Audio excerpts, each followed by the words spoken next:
नमस्कार. मी भाऊ जोरसेकर. तुम्ही बघत आहात प्रतिपक्ष. मित्रांनो, आता उमेदवारी अर्ज भरून संपलेले आहेत. नव्या कुणालाही महाराष्ट्र विधानसभेच्या निवडणुकीसाठी उमेदवारी अर्ज भरता येणार नाही. आणि मी जे आकडे बघितले आहेत त्यानुसार साधारणतः 11,000च्या आसपास उमेदवारी अर्ज भरले गेलेले आहेत. आणि 11,000 अर्ज भरले गेले याचा अर्थ सरासरी एका मतदारसंघामध्ये 33 ते 35 उमेदवार अशी सरासरी पडते. अर्थात त्यामध्ये अनेक डमी उमेदवार असतात. पक्षाचा अधिकृत उमेदवार जर त्याचा अर्ज नाकारला गेला तर त्या जागी पक्षाची निवडणूक लढवणारा कोणीच नाही, किल्ला लढवणारा कोणीच नाही, अशी वेळ येऊ नये म्हणून डमी उमेदवार उभा करतात. म्हणजे एकाच पक्षाचे दोन दोन तीन तीन उमेदवार उभे असतात. त्यात अधिकृत उमेदवार असतो, त्याचा अर्ज रद्द झाला तर दुसरा, त्याचाही रद्द झाला तर तिसरा. पण जर सगळे अर्ज बरोबर ठरले तर मग मूळचा उमेदवार सोडून उरलेले मागे घेतात. त्यामुळे अनेकदा उमेदवारी अर्ज भरणाऱ्यांची संख्या असते, तेवढीच निवडणूक लढवणाऱ्यांची संख्या नसते. कधी कधी तर जवळजवळ 50-60% उमेदवार हळूहळू करून उमेदवारी अर्ज मागे घेतात. अर्थात आणखीन एक गोष्ट असते की जितके उमेदवार उभे असतात त्यापैकी अनेक जण हे बंडखोरी करून उभे असतात. ज्या पक्षातर्फे आपल्याला उमेदवारी मिळावी म्हणून त्यांनी दीर्घकाळ प्रयत्न केलेले असतात. वर्ष, दोन दोन, चार चार वर्ष विधानसभेला आपल्याला निवडणूक लढवायची म्हणून तयारी केलेली असते. आणि या किंवा त्या अशा कुठल्या तरी पक्षातर्फे उमेदवारी मिळवण्यासाठी त्यांचे प्रयत्न चालू असतात. किंवा एकाच पक्षामध्ये राहून आपण भावी आमदार व्हायचं या दृष्टीने नेत्यांची सलगी करून ज्यांनी तयारी केलेली असते, खर्च पण केलेला असतो, कार्यकर्त्यांचा एक ताफा गोळा केलेला असतो, आपले पाठीराखे चाहते निर्माण केलेले असतात, असे लोक ऐन वेळेला उमेदवारी मिळाली नाही तर रागात येऊन बंडखोरी सुद्धा करतात. आणि अशी बंडखोरी सातत्याने वाढत गेलेली आहे. आजच्या परिस्थितीमध्ये आपण बघितलं तर त्याचं आणखीन एक महत्वाचं कारण आहे. गेल्या साधारण 25-30 वर्षामध्ये या प्रकारे बंडखोरी फारशी होत नव्हती. आणि त्याचं कारण असं होतं की साधारण 70-80 या कालखंडामध्ये महापालिका, जिल्हा परिषद, तालुका पंचायती अशा ज्या स्थानिक स्वराज्य संस्था आहेत तिथे निवडणुकाच घेतल्या गेल्या नव्हत्या. जवळजवळ 15 10-15 वर्ष या स्थानिक स्वराज्य संस्थेच्या निवडणुका घेतल्याच गेल्या नव्हत्या. त्यामुळे ज्या अगदी पहिली दुसरी पासून मुलं शिकायला सुरुवात करतात तशी या ग्रामपंचायत, तालुका पंचायत, जिल्हा परिषद करत करत विधानसभेपर्यंत जे कार्यकर्ते प्रगती करत असतात त्यांना इतर कुठला स्कोप नव्हता. आणि त्यामुळेच फक्त थेट विधानसभेसाठीच उभं राहायचं, इच्छुक व्हायचं तर विधानसभेसाठी, कारण खालच्या कुठच्याच निवडणुका नाहीत. त्यामुळे त्या काळात मोठ्या प्रमाणावर बंडखोरी व्हायची. पण जसजशा मला वाटते 80 नंतरच्या दशकामध्ये महापालिका, नगर परिषदा, जिल्हा परिषदा अशा निवडणुका नित्य नेमाने व्हायला लागल्या आणि प्रारंभिक स्वरूपात राजकारणी नेते किंवा तरुण होतकरू नेतृत्व हे अशा खालच्या पातळीवरच्या निवडणुका लढवायला लागले, तसतसं थेट आमदारकी किंवा खासदारकी यासाठी होणाऱ्या इच्छुकांची संख्या कमी झाली. आणि आपोआपच ती अपेक्षा नसल्यामुळे बंडाच्या पवित्रात उतरणाऱ्यांची लोकसंख्या सुद्धा कमी झाली आणि म्हणून बंडखोरी ही कमी होती. आणि दुसरी एक गोष्ट असते की या पक्षातून नाही तर त्या पक्षातून जाऊ. तुम्हाला अगदी आता लोकसभेची आठवण असेल की वसंत मोरे मला वाटते पुण्याचे, जे महाराष्ट्र नवनिर्माण सेनेमधून दीर्घकाळ काम करत होते, त्यांनी लोकसभा किंवा विधानसभा निवडणूक लढवण्यासाठी दीर्घकाळ प्रयत्न केला होता. पण जसजशी लोकसभा निवडणूक 2024ची जवळ आली आणि त्यांना अंदाज आला की बहुधा राज ठाकरे हे लोकसभा निवडणूक लढवण्याच्या मनस्थितीत नाहीत, तेव्हा त्यांनी कुठूनही काहीही करून लोकसभेची निवडणूक लढवायची हा चंग बांधला होता. म्हणून त्यांनी आधी मला वाटतं शिवसेना किंवा राष्ट्रवादी काँग्रेस पक्षात उडी मारली होती. आणि जेव्हा तिथूनही त्यांना उमेदवारी मिळणार नाही असं स्पष्ट झालं. तेव्हा ते उमेदवारांच्या शोधात असलेले प्रकाश आंबेडकर यांच्याकडे गेले आणि प्रकाश आंबेडकरांच्या वंचित बहुजन आघाडीतर्फे त्यांनी पुण्याची लोकसभा निवडणूक लढवली होती. त्याचा फारसा प्रभाव पडला नाही. पण जेव्हा अतिव इच्छा असते तेव्हा माणूस पक्ष आणि विचारधारा यांना दुय्यम स्थान देतो आणि कुठूनही निवडणुकीच्या रिंगणात आखाड्यात उतरतो आणि अनेक छोटे मोठे पक्ष, प्रामुख्याने प्रकाश आंबेडकरांचा महाराष्ट्रातला पक्ष असेल किंवा तुमचा उत्तर प्रदेशमध्ये मायावतींचा पक्ष असेल, समाजवादी पक्ष असेल, असे वेगवेगळ्या राज्यात वेगवेगळे पक्ष आहेत. ते ऐन वेळेला कुठल्याही नाराज उमेदवाराला सुद्धा आपल्या पक्षात घेऊन उमेदवारी देऊन टाकतात. त्यामुळे नाराजांच्या शोधात असलेले सुद्धा काही पक्ष असतात आणि म्हणूनच बंडखोरीला स्कोप असतो की एवढी तयारी केली आहे. आता तयारी म्हणजे काय असते मित्रांनो? तयारी म्हणजे काय असते तर ज्या वेळेला तुम्ही 4-5 वर्ष तयारी करता तेव्हा आपला एक गट तयार करता तरुणांचा, त्यांच्यावर खर्च करता, खाण्यापिण्यावर खर्च करता, वेगवेगळ्या स्थानिक लहान मोठ्या सांस्कृतिक क्रीडा संस्था असतात, त्यांना आर्थिक मदत करून त्यांनाही आपल्या गोटात ओढलं जातं. असं एक इन्फ्रास्ट्रक्चर एक इच्छुक उमेदवार पक्षात नसताना सुद्धा निर्माण करत असतो. आणि एकदा ते झालं त्याच्यावर आजच्या हिशोबात कमीत कमी 50 लाख पासून 4-5 कोटी पर्यंत इच्छुक उमेदवार खर्च करत असतात. एकदा तो खर्च केला की ऐन वेळेला ठरलेल्या पक्षाकडून जर त्यांना उमेदवारी मिळाली नाही तर मग मिळेल तिथून उमेदवारी घ्यायची आणि निवडणूक लढवायची. आपल्यालाही इतकी मतं पडतात हे दाखवलं तरच पुढल्या येणाऱ्या इतिहासातल्या निवडणुकांमध्ये आपल्याला स्कोप मिळू शकतो. ही त्यामागची भूमिका असते. पुढल्या काळामध्ये आपल्याला कुठल्याही पक्षाची सौदेबाजी करून उमेदवारी मिळवता येईल हे आता राजकारणाचा एक स्थायी भाव झालेला आहे. आणि त्यामुळेच पक्षाला महत्व उरलेलं नाही, विचारधारेला काही किंमत उरलेली नाही. निवडणूक येते तेव्हा इकडून तिकडे बेडकासारख्या उड्या मारल्या जातात आणि पहिलं पडायसाठीच निवडणूक लढवायची म्हणून अनेक लोक राजकारणाच्या आखाड्यात पक्ष बदलत असतात. आणि म्हणून शरद पवारांनी याची मुहूर्तमेढ रोवली किंवा आरंभ केला असं म्हणता येईल. आत्ता देखील गेल्या लोकसभा निवडणुकीत बघितलं, सगळा पक्ष अजितदादा घेऊन गेले असताना शरद पवारांनी 10 जागा मिळवल्या महाविकास आघाडीत आणि 8 जागा जिंकल्या. याचं कारण त्यांनी जवळपास 10 पैकी 6 ते 7 उसनवारीचे उमेदवार आणले. भिवंडी सारख्या मतदारसंघात अर्धा डझन पक्ष फिरलेले बाळामामा म्हात्रे हे उमेदवार ऐन वेळेला शरद पवारांनी आपल्याकडे घेतले, त्यांना उमेदवार केलं, ते निवडून आले. गेल्या वेळेला अमोल कोल्हे सुद्धा शिवसेनेतून राष्ट्रवादीत गेले होते आणि लोकसभेवर निवडून गेले. यावेळेला दुसऱ्यांना निवडून आले. तुमचे निलेश लंके असतील किंवा कोण अमर काळे, हे सगळे उधारीचे उमेदवार होते. उधारीचे उमेदवार होते आणि त्यांना कुठल्याही परिस्थितीत निवडणूक लढवायचीच होती. आणि शरद पवार गेल्या 40 वर्षात तरी अशा उमेदवारांच्या शोधात कायम उभे राहिले. पक्षाची संघटना बांधण्याचं कारण नाही, त्यापेक्षा दिल्लीमध्ये आणि मुंबईच्या राजकारणामध्ये आपलं वजन असलं पाहिजे यावर शरद पवार भर देत बसले.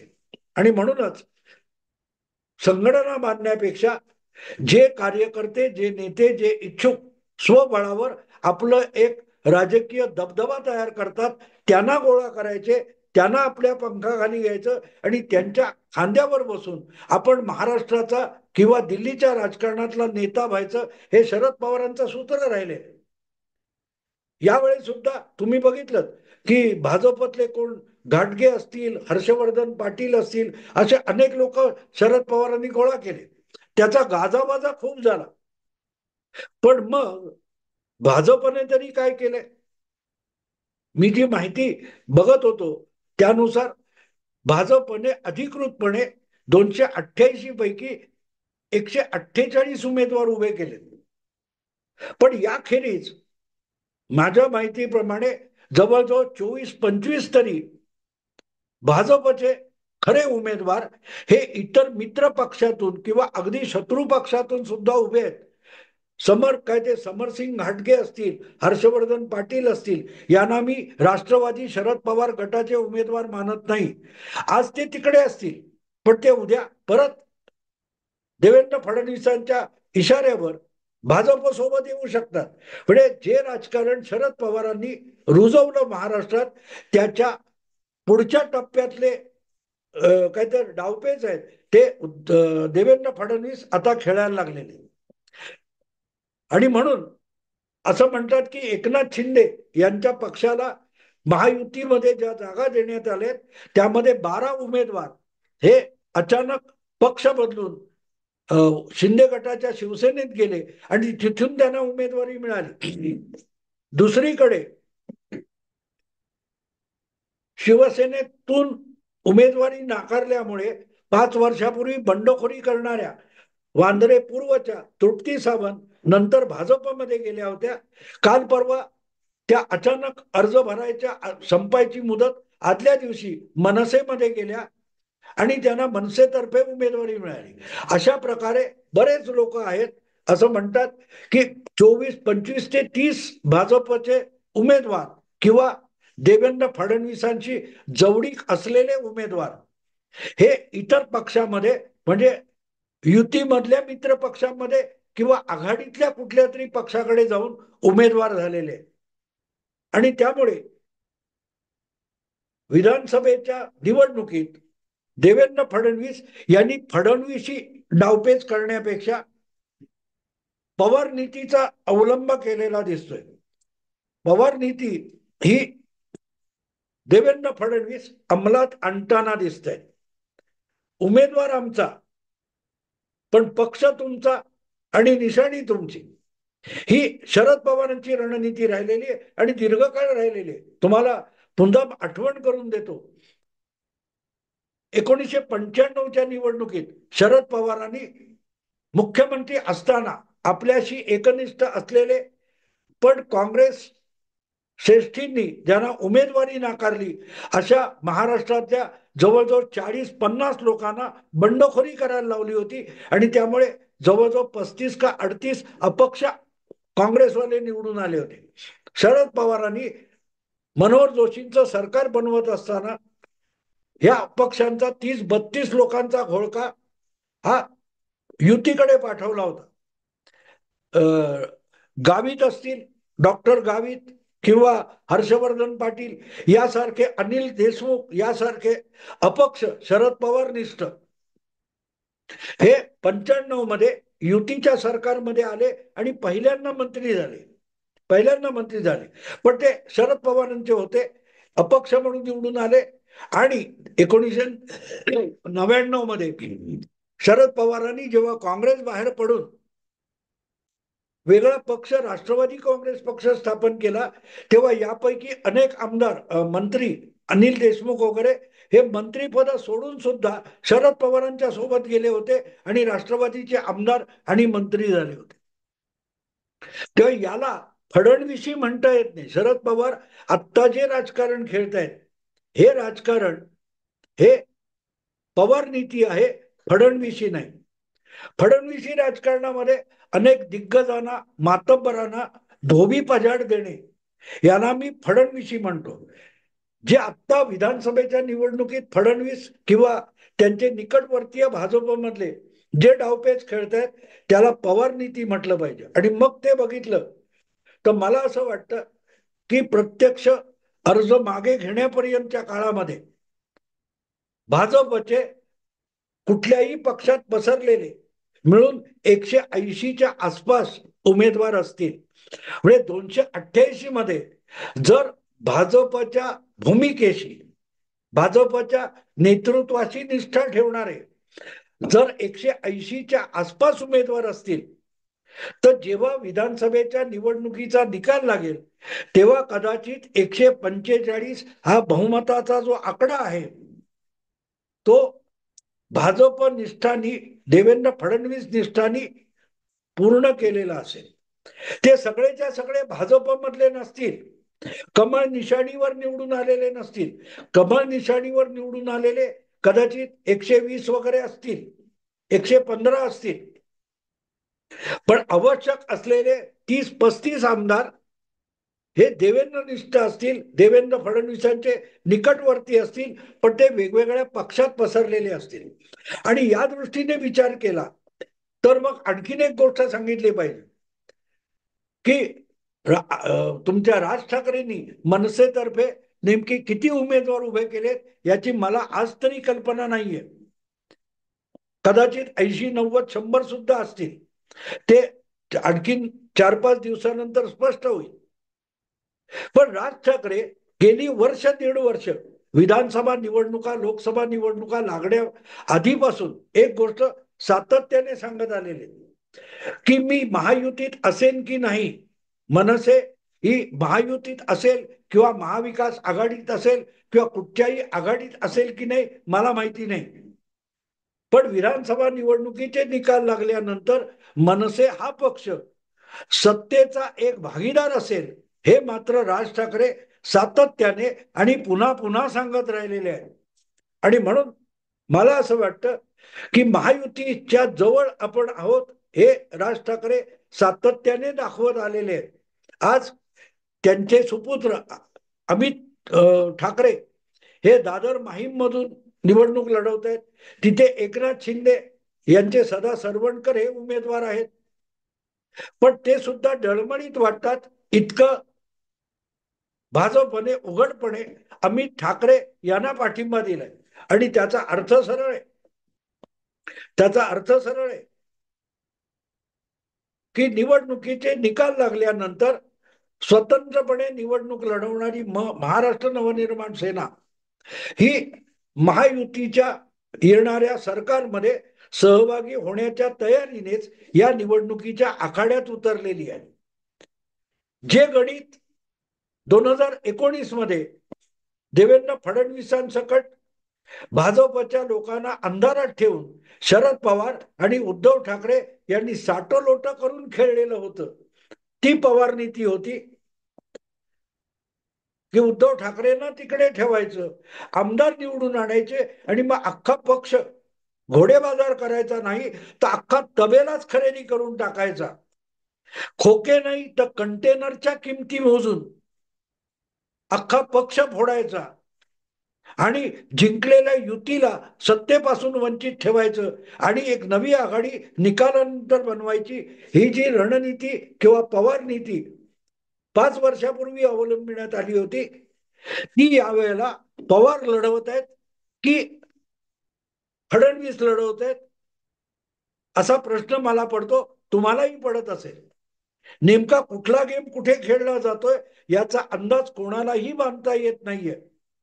पण ज्या प्रकारच्या प्रतिक्रिया नाना पटोले, पृथ्वीराज चव्हाण, सुप्रिया सुळे, उद्धव ठाकरे, संजय राऊत इत्यादिकांकडून ज्या प्रतिक्रिया येत आहेत त्या बघितल्या तर एक गोष्ट सरळ सरळ लक्षात येते की महाविकास आघाडी भले आवेश आणून निवडणूक लढवताना दिसते, पण निवडणुकीच्या आखाड्यात उतरताना कधी नव्हे इतकी महाविकास आघाडी डळमळीत झालेली आहे, डळमळीत झालेली आहे. त्यांना खात्री नाहीये.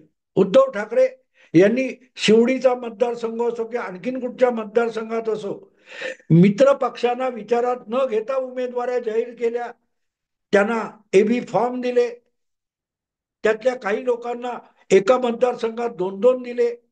हे सगळं मन विचलित असल्याचं आणि मानसिकता डळमळीत असल्याचं लक्षण आहे. आणि मग अशी परिस्थिती असते त्याचा फायदा देवेंद्र फडणवीस किंवा शरद पवार यासारखी माणसं उठवत असतात. अर्थात इथे शरद पवारच उद्धव ठाकरे यांचे आज राजगुरू झालेले आहेत, त्यामुळे शरद पवार आपल्याला दगा देणार नाहीत याविषयी उद्धव ठाकरे यांना खात्री असेल.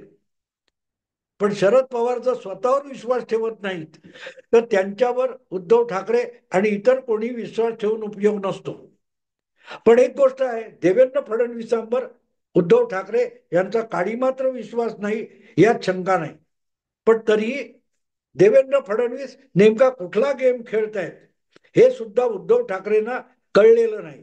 आणि म्हणूनच महाविकास आघाडीतलं जागा वाटपाचं भांडण याची सार्वत्रिक चर्चा होत असताना महायुतीमधल्या जागा वाटपाविषयी कुरबुरी सुद्धा बाहेर ऐकू येत नव्हत्या. एखादा मतदारसंघ किंवा कुठल्या तरी एखाद्या विभागातल्या दोन पक्षातल्या मारामाऱ्या किंवा भाजपच्या अंतर्गत उमेदवारांवरून स्थानिक नेत्यांच्या मारामाऱ्या याची चर्चा झाली, तरी जागा वाटपावरून महायुतीमध्ये हाणामारीचा प्रसंग आला असं कुठेही आढळलं नाही.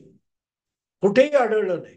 पण गुपचूप गुपचूप करत भाजप 148 अधिकृत पर्यंत पोहोचला आणि 178 काहीतरी अधिकृत अनधिकृत बेरीज आहे हे लक्षात घेतलं, तर मग देवेंद्र फडणवीस यांनी यावेळेला आपली फडणवीसी बाजूला ठेवली आणि पवार नीतीचा या विधानसभा निवडणुकीत पूर्णपणे अवलंब केला.